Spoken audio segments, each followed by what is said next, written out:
जुबीन गार्ग का जन्म नाम जुबीन बोरठकुर था और वे 18 नवंबर 1972 को टूरा, मेघालय में एक असमिया ब्राह्मण परिवार में जन्मे। उनके पिता का नाम मोहिनी मोहन बोरठकुर था। वे एक मैजिस्ट्रेट थे और साथ ही कवि एवं गीतकार भी। अपने छद्म नाम कपिल ठकुर से लिखते थे। माँ इली बोरठकुर संगीत से जुड़ी थी और जुबीन ने अपने बचपन से ही संगीत का सहज संपर्क पाया। जुबीन ने शुरुआती शिक्षा तमुलपुर हायर सेकेंडरी स्कूल से प्राप्त की और बाद में बी बोरुआ कॉलेज गुवाहाटी में नामांकन लिया, लेकिन उन्होंने कॉलेज से ही संगीत को पूरी तरह अपनाने के लिए पढ़ाई बीच में छोड़ दी। उन्होंने विभिन्न शैलियों में संगीत किया, लोक, शास्त्रीय, पॉप, बॉलीवुड और अनेक भाषाओं में गाने रिकॉर्ड किए। वह न सिर्फ गायक थे बल्कि गीतकार, संगीत निर्देशक, अभिनेता और फिल्म निर्देशक भी बने। जन्म, जैसा कि पहले बताया गया, जुबीन गार्ग का जन्म 18 नवंबर 1972 को टूरा, मेघालय में हुआ था। उनका जन्म नाम बोरठकुर था, लेकिन बाद में उन्होंने गार्ग नाम अपनाया जो उनके ब्राह्मण गोत्र से जुड़ा था। उनका नाम जुबीन प्रसिद्ध संगीतकार जुबिन मेहता से प्रेरित था। मृत्यु 19 सितंबर 2025 को जुबीन गार्ग का देहांत हुआ। वे उस समय सिंगापुर में थे, जहां उन्हें नॉर्थ ईस्ट इंडिया फेस्टिवल में भाग लेना था। रिपोर्टों के अनुसार एक तैराकी गतिविधि, स्कूबा डाइविंग, स्विमिंग के दौरान उन्हें सांस संबंधी समस्या हुई। उन्हें अस्पताल ले जाया गया और वहां 2:30 PM लगभग पर उन्हें मृत घोषित किया गया। मृत्यु प्रमाण पत्र में डूबना, ड्राउनिंग कारण मृत्यु पत्र में दर्ज किया गया है। उनकी मृत्यु ने उनके चाहने वालों में भारी दुख और सवाल खड़े कर दिए। जुबीन गार्ग की पत्नी का नाम गरिमा सैकिया गार्ग था। गरिमा सैकिया एक फैशन डिजाइनर है और असम के गोलाघाट से थी। जुबीन और गरिमा का विवाह 2002 में हुआ था। गरिमा ने अपनी जिंदगी में कई बार जुबीन गार्ग के प्रति प्रेम और श्रद्धा जाहिर की है, खासकर उनके देहांत के बाद। वह अक्सर मीडिया में सामने आते, चाहने वालों और आलोचकों के बीच संतुलन बनाते हैं। यहाँ गूगल की तरह से पद का मतलब संभवतः गूगल ट्रेंड्स या गूगल पर लोकप्रियता रैंक से हो सकता है, यानी वह कितने समय तक और किस तरह से लोकप्रिय थे।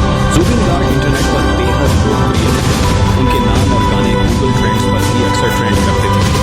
उनकी लोकप्रियता इस कदर थी कि उनका नाम गूगल पर ढेरों खोजों में रहता था, अर्थात गूगल पर उन्हें एक उच्च रैंकिंग स्थान मिला।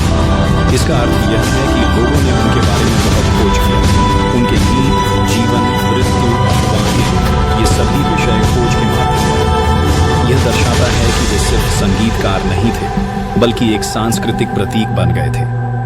इसे एक तरह से कह सकते हैं, जब आपका नाम गूगल पर बार बार सर्च हो तो आप केवल एक कलाकार नहीं, सार्वजनिक धरोहर बन गए हैं। इस पद ने उन्हें युग की आवाज बना दिया। जुबीन गार्ग की मृत्यु सिंगापुर में हुई है। वे लाजरस आइलैंड या उसके आसपास समुद्र तट पर तैराकी कर रहे थे, जहां उन्होंने अचानक सीजर, दौरे जैसी समस्या का अनुभव किया, जिन्हें पानी से निकालकर तुरंत सिंगापुर जनरल हॉस्पिटल ले जाया गया, लेकिन वहां उन्हें बचाया नहीं जा सका। डॉक्टरों ने उन्हें मृत घोषित कर दिया। मृत्यु प्रमाण पत्र में डूबना कारण मृत्यु अंकित किया गया। उनकी मृत्यु ने मीडिया और जनता में कई सवाल खड़े किए। क्या यह शुद्ध दुर्घटना थी या कुछ और? इस पर जांच जारी है। जुबीन गार्ग ने अपने करियर में 40,000 से अधिक गाने कई भाषाओं में रिकॉर्ड किए। उनका सबसे प्रसिद्ध बॉलीवुड गीत या अली था, जिसने उन्हें राष्ट्रीय पहचान दिलाई। इसके अलावा उन्होंने कई असमिया, बंगाली और अन्य क्षेत्रीय भाषाओं में भी गाने गाए। वे संगीत के साथ साथ फिल्म निर्माण में भी सक्रिय थे। उदाहरण के लिए उन्होंने असमिया फिल्म मिशन चाइना को निर्देशित किया और प्रोड्यूसर्ड किया था। उनका संगीत सिर्फ मनोरंजन नहीं था, ये लोगों को जोड़ता था, उन्हें सोचने पर मजबूर करता था।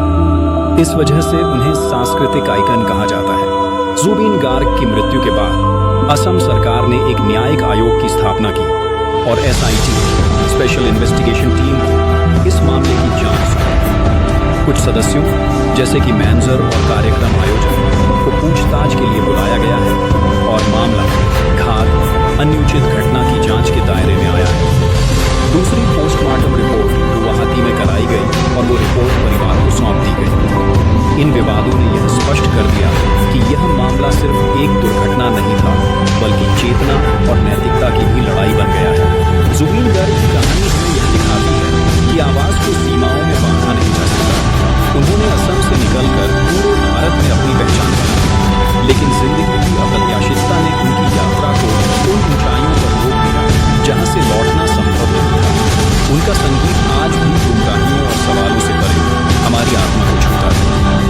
यदि हम उनकी याद को जीवित रखना चाहते हैं तो हमें जिंदगी में संगीत, सच्चाई और संवेदनशीलता को अपनाना। इस कहानी को आपके दोस्तों और सामाजिक नेटवर्क पर शेयर करें ताकि और लोग जान सकें कि जुबीन गार्ग कौन थे और उनकी विरासत कितनी बड़ी है। साथ ही उनकी कुछ गाने सुनिए और उनसे प्रेरणा लीजिए। उनका संगीत आज भी हमारे साथ है।